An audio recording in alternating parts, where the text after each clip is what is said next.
Sa totoo ang alak, kung ano mang inumin na nakakasama sa katawan ay hindi nakakatulong pag may anxiety ka.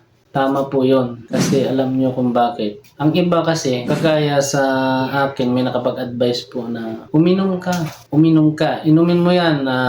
Uminom ka ng isang Red Horse, mga ganyan. Makakatulog ka. O di kaya, pag may mga nararamdaman, subukan mo inom, mawawala yan. Mawawala ang focus mo dyan. Sa palagay ko, hindi. Alam nyo po kung bakit ako, ininuman ko talaga siya. Tinry ko.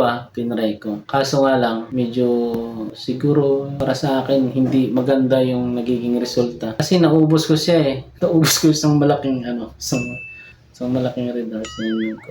Amaking mo guys kung anong nangyari sa akin. Nagkaroon ako ng hangover kinabukasan. Doon ako mas lalong nahirapan. Oo nga, pakiramdam ko nung iniinom ko, parang okay. Parang sabi ko, parang totoo nga talaga siguro.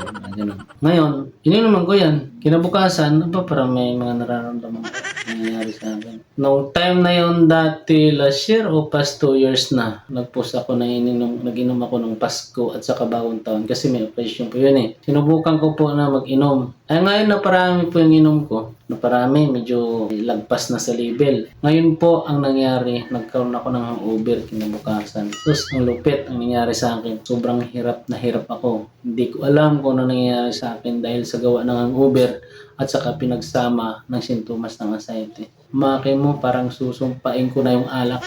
Kahit kailan, hindi na ako inom. Sinabi ko talaga yun. Kasi medyo nasobra na parami. Siyempre Pasko, maraming mga pagkain. Bukod pa siguro doon, siyempre nakapagpa-trigger din yung mga kinain ko na siyempre kami naghahanda. Yung mga nag-iyaw kami ng baboy, hipon, mga mahilig kasi kami sa seafoods eh, kasi kami dito sa bahay.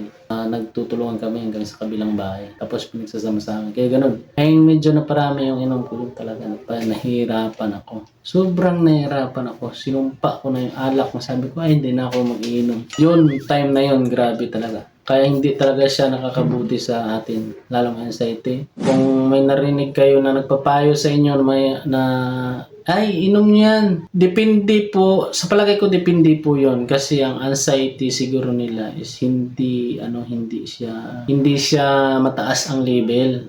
Kumbaga, nervous lang, baka lang bala, matan. Kabak-aba lang talaga ang nararamdaman nila. Hindi kasi kagaya sa anxiety disorder na nararamdaman ko dati na sobrang hirap. Yun po is parang mas lalo siyang nag-react nung may over ako. Super. Tawagin mo talaga ang lahat ng santo na nakilala mo. Sa totoo napakahirap. Kaya yung po hindi talaga maganda sa katawan. Hindi talaga maganda sa may anxiety yung mag-iinom ka. Ang sa kapatid ko naman dati, sinabi niya naman yun na na nagiinom siya. Yung 500, yung Red Horse na maliit, ako matulog, yun daw. Sinubukan ko rin yun pero ba't naman ako magagastos ng gano'n? Subukan mo gabi-gabi ka mag-inom ng gano'n, hindi gagastos ka, lalo ka mag-anxiety kasi gumastos ka. Sabihin, parang maintenance mo yun. Araw-araw ka, magkano yun? 65 araw-araw. Mas lalo ka magkaka-anxiety. Yun naman ang nagiging impact nun. Nagiging resulta sa itinuro at ginawa mo na rin. Diba? Pangit. Kaya yun. So guys, iwasan mo lahat ng muna yan. Huwag mo na huwag mo nang gawin kung may nagsasabi sa inyo na inom. Kasi may mga sa anxiety group at sa mga kakilala ko talaga, hindi ko na po babanggitin, may mga babae pa, nagiinom talaga sila. Pero sila po mismo makapagpatunay na kung anong nangyayari sa kanila pag nasobrahan sila sa inom. Malamang magko-comment sila rito sa video na to. Abangan nyo po at saka mag-comment din po kayo. God bless po sa inyong lahat. Mabuhay po kayo.